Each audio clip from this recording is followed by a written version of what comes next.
Divine Physique, terlahir untuk bisa menjadi paranormal. Tidak heran jika dua orang yang merupakan ras manusia tertinggi akan begitu diabaikan.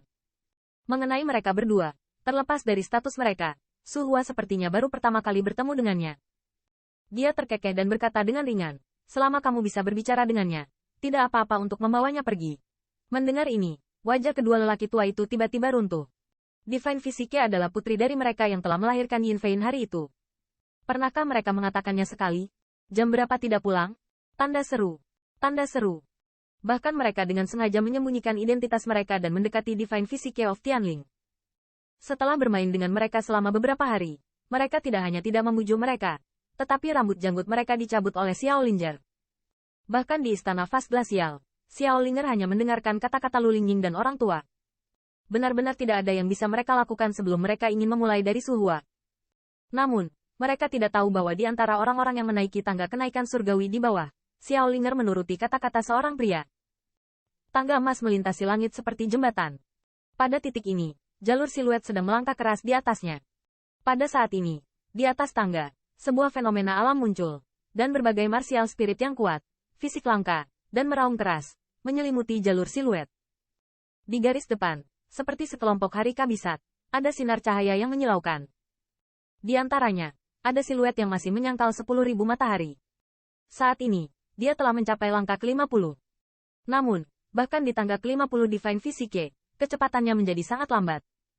Setelah menyangkal 10.000 matahari, para jenius seperti Ying Xinghui juga menunjukkan ketergantungan mereka sendiri, atau fisik yang langka, atau martial spirit yang aneh, tanpa kecuali, sangat kuat. Namun, orang-orang ini telah tertinggal di belakang 10.000 yang hampir 10 langkah. Di belakangnya ada siluet 100 hingga 1000 dengan langkah 20 hingga 30 atau lebih. Dari waktu ke waktu masih ada pembangkit tenaga listrik yang tidak bisa menahan paksaan yang berasal dari tangga dan jatuh. Dengan riak ruang, ia muncul di platform di bawah, menyatakan kekalahannya. Di atas tangga ke-20, ada siluet yang berjalan dengan susah payah, menggerakkan tubuh secara perlahan. Siluet ini persis seperti Qin Yichen.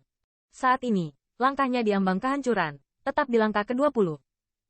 Pada langkah ke-20, Qin Yichen merasa kulitnya mulai robek, dan tubuhnya jauh melampaui pembangkit tenaga listrik pada tingkat yang sama, dan bahkan pembangkit tenaga listrik biasa tidak dapat menandinginya.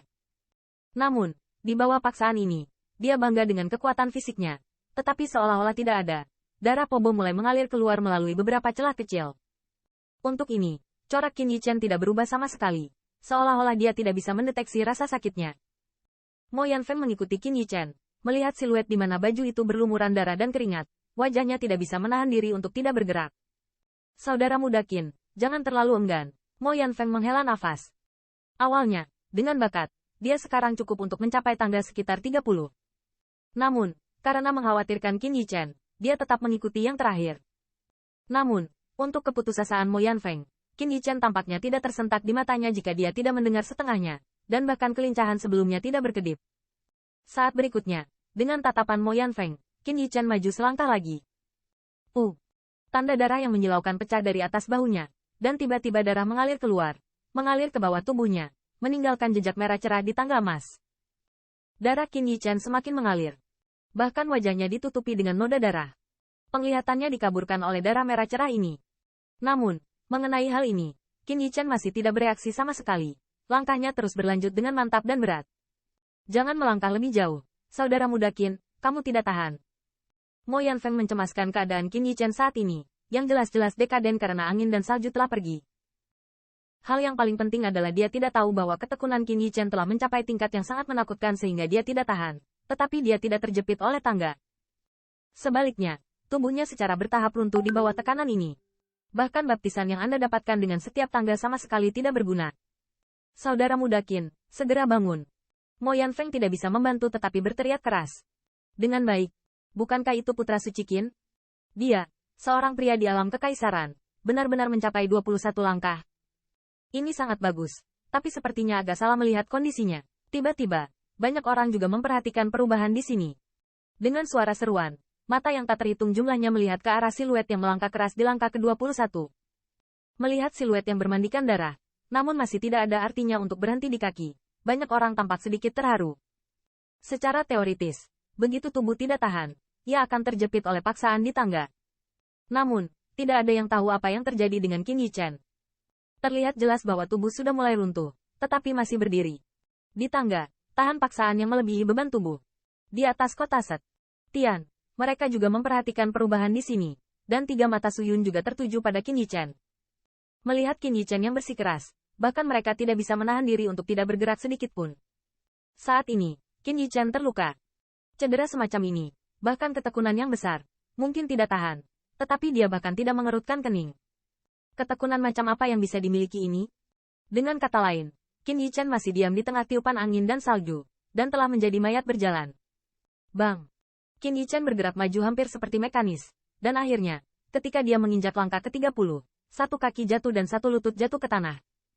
Tangga ke-30, bahkan menyangkal 10.000 yang, penuh dengan desakan hari besar Divine Physique untuk dapat bertahan. Pada saat ini, tubuh Qin Yichen tidak tersengat darah oleh paksaan di tempat ini, yang berada di luar jangkauan manusia. Tidak terduga. Oh lala. Suara-suara mengejutkan pecah di seluruh kota Set. Tian. Dalam suara gemuruh langit, Qin Yichen, berlumuran darah, juga sulit mengangkat kepalanya. Dia melihat samar-samar ke tangga di depan jalan di mana cahaya keemasan disebarkan, dan penindasan tanpa akhir dihancurkan darinya. Membuka. Apakah aku terlalu mengelak, sehingga ada yang bisa menggertakku? Di bawah paksaan yang menakutkan ini, Qin Yichen bergumam. Pada saat ini, kulitnya menjadi sangat kencang, dan di matanya, dia berangsur-angsur pulih. Mungkin dia harus mengubah gayanya yang bersahaja.